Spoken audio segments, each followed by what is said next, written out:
I'm hoping this video is going to work. I've had trouble with my phone all day. I've actually had trouble with my phone ever since I got it, in terms of it taking videos. But anyhow, I'm going to try it one more time.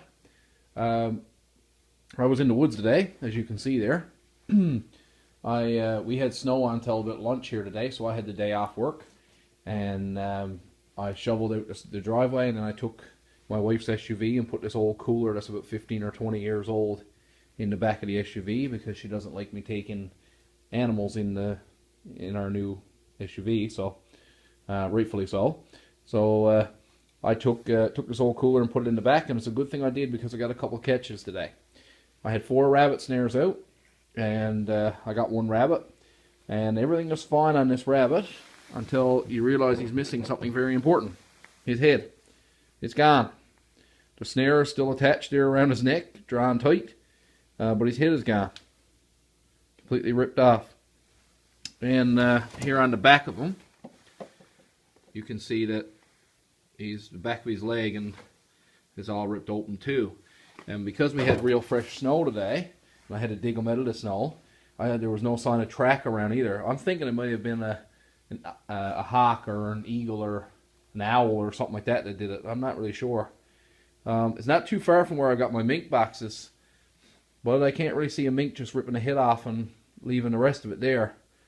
Anyhow, I'm not going to eat this guy. I brought him home and I'm going to take him and I'm going to cut him up. I'm going to put him in bags, and I should be able to get 4 or 5 mink boxes baited out with this rabbit next year.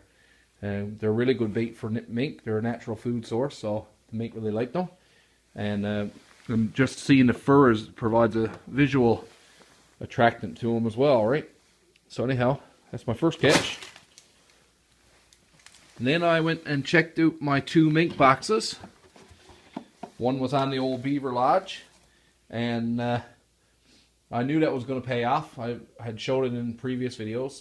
I had a 120 set on the entrance of the beaver lodge, and then right to the side of the beaver lodge, I had a mink box with a 120, a rabbit piece, like a rabbit head and a foot and stuff stuck in the back of the box for bait, and I had a 120 stuck on the end of that.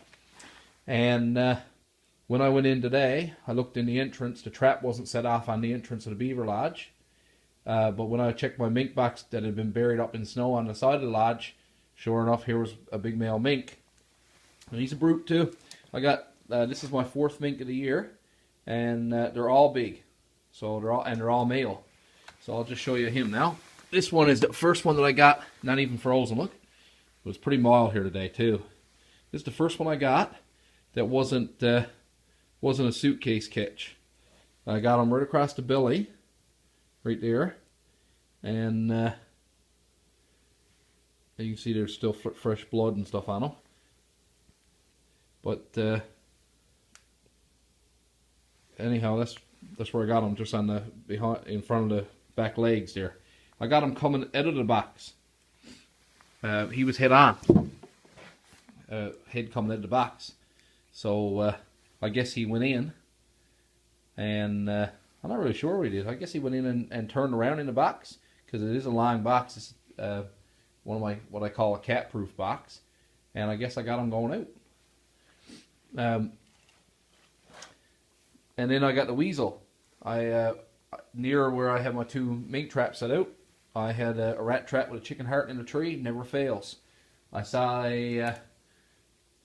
little pairs of weasel tracks going up along the edge of the beaver lodge as well, and I said, okay, well, there's mink here, but there's also weasel here. So I set out a rat trap, and bang, here's Mr. Weasel, also not frozen. Even though this guy was hit with a rat trap in a tree, there's damage to this one too. So last video I said I don't like catching them in the 120s because they damage them. Well, in this case, even though it's very unlikely, the rat trap did a good bit of damage to him too, because of the way it caught him. It's sort of on an angle, if you can see there. See that? It's on an angle. So I had 9 weasel. That's my 9th weasel. It's my 4th mink. And as you've seen there on the last video, I got a fox a couple days before the season ended. A female fox. I think the weasels this year I did most of them were probably medium or large. Like that one there is not a huge weasel. It's not too bad. But that's about the average size I've been getting this year. In previous years, I've gotten like extra large, 2X. But this year it seems like a smaller runner weasels, but they're still plentiful. And that mink is a big mink. This is one that I don't have skinned out yet. I got that one there a few weeks ago. That's a really big mink. My grey one is the biggest one I ever caught still. I got that sent off to Central Taxidermy down in Grand Falls. There's a guy, Marvin Rendell, who does a really good job with taxidermy. So when I get my grey one back, I'm going to do a video to show you. He's known around as being one of the best. So I'm expecting big things. But as you can see, that's a really big mink there. He's thicker. Still, two nice male minks. Anyhow, I thought I'd show you because who knows. I was thinking the fox catch was the last catch of the year, especially with only 2 120s left out. But boy, had another couple of catches today, so I'm going to keep the videos coming as long as I keep getting catches. Anyhow, like and subscribe if you haven't.